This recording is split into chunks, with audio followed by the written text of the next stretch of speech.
Bom, meus amigos do YouTube, você está no canal Espiritismo Explicado, meu nome é Lazarino Barbo e hoje nós vamos falar sobre a justiça divina.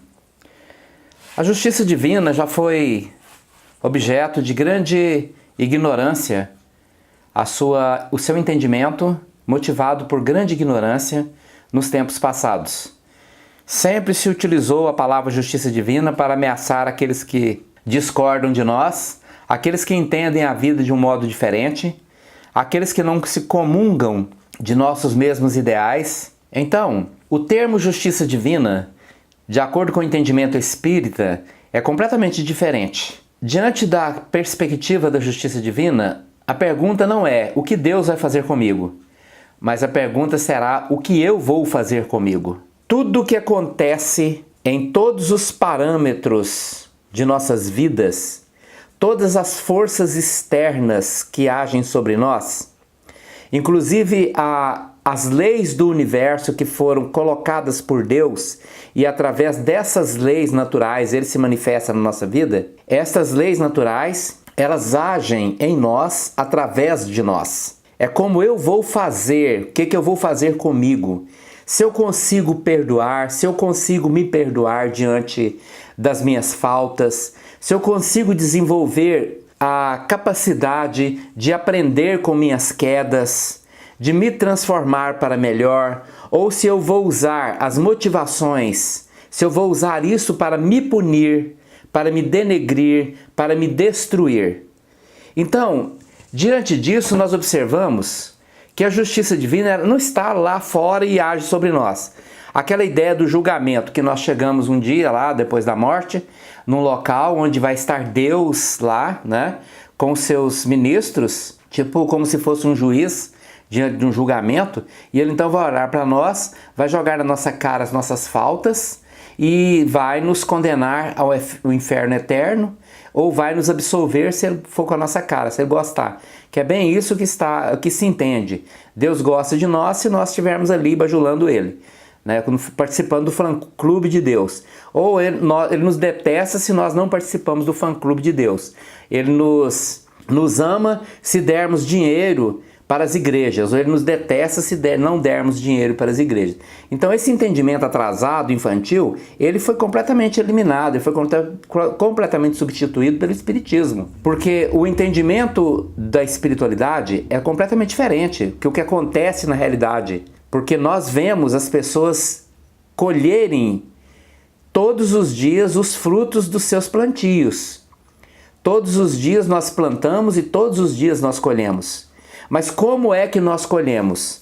Nós podemos colher de uma maneira que seja em nosso benefício ou em nosso malefício. Vamos comparar a situação. Imagine uma pessoa que, sob os olhos dos julgadores humanos, deve ser condenada às piores penas. Mas essa pessoa mudou de atitude, ela teve um outro entendimento a partir de um certo momento na sua vida. Ela tornou-se uma pessoa melhor. Ela olhou para si mesma, se arrependeu, olhou para Jesus e perguntou: Senhor, o que queres que eu faça? Não precisa ser essa resposta objetiva, essa pergunta objetiva, nessa resposta objetiva, diante desse fato que aconteceu com o apóstolo Paulo. Mas pode ser implícito na nossa vida. O ateu pode fazer isso, o religioso pode fazer isto. Qualquer que seja a religião, ele pode olhar para Deus, para as forças divinas que estão dentro dela e se arrepender, mudar o seu roteiro. Aí, o fato de mudar apaga os atos profundamente negativos que ele fez no passado? Não apaga, porque haverão consequências, mas eu posso usar essas consequências para eu me fortalecer diante da vida. Não preciso nascer todo deformado, todo destruído física e mentalmente por conta de meus erros passados. Porque eu posso aprender com meus erros. Eu posso pedir desculpa, eu posso pedir perdão, eu posso agir para ajudar a construir a vida daquela pessoa que eu destruí, porque a reencarnação me garante isso. O processo da reaproximação com as pessoas me garante isso. O que eu vou fazer com os meus erros?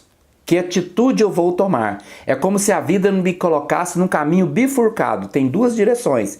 Eu estou aqui no centro do caminho, tem duas direções. Para onde eu vou seguir? Eu vou usar os meus erros para me destruir? Usar o poder divino que está dentro de mim, minha imaginação criativa, que eu uso a minha imaginação para exercer o poder criador espiritual que eu tenho. Quando eu imagino com intensidade, com força, com concentração, a minha mente está criando algo que vai acontecer na minha vida. Agora, se eu usar este poder mental para me destruir, eu vou sim ter que passar pelas imagens mentais que eu criar para mim, como culpa, autopunição, autodestruição.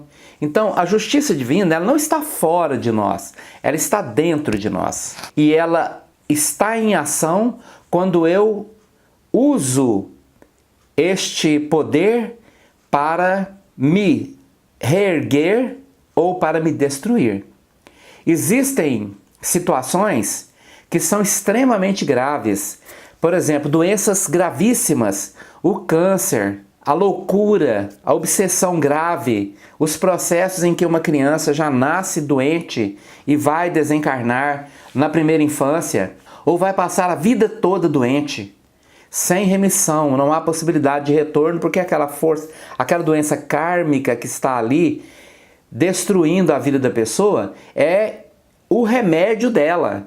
Seu mal é seu remédio. A doença está enraizada em uma matriz mental e essa matriz mental está sendo sugada para o corpo físico. Isto é justiça divina? Também é. Mas por que chegou nesse ponto?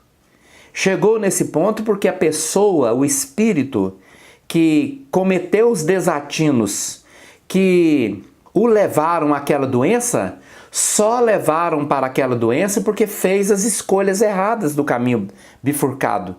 Porque se aquela pessoa tivesse, ao invés de se punir através da culpa, de usar o seu poder da imaginação para poder se destruir, indo por esse caminho, poderia ir por este outro caminho. Se ela soubesse usar esse poder criador em seu benefício. Então, diante das minhas falhas, eu preciso me perdoar, eu preciso perdoar as pessoas, eu preciso pedir a Deus que me dê forças para eu me reerguer e usar todo o poder mental que eu tiver para poder agir em benefício daqueles que eu maltratei, daqueles que eu magoei, daqueles que eu feri.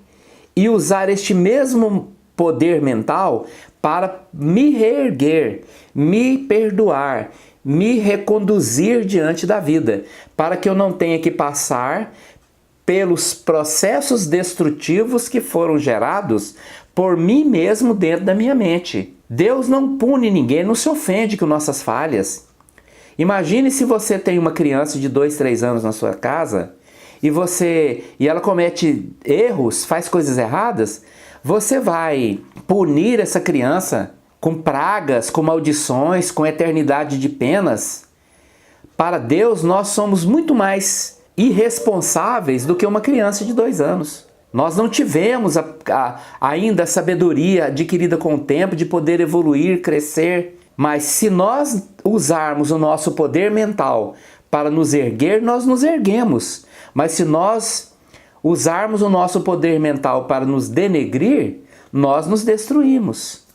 É assim que funciona. Deus não vai perder seu tempo esperando-nos depois da morte para nos punir. Agora, se nós fizermos isso, aí nós seremos punidos pelas forças divinas que foram colocadas à nossa disposição para que nós pudéssemos usar para nos beneficiar ou para nos destruir. Muito obrigado por nos assistir hoje. Se você gostou do vídeo, deixe aí o seu like, inscreva-se no canal e compartilhe com seus amigos. Muito obrigado.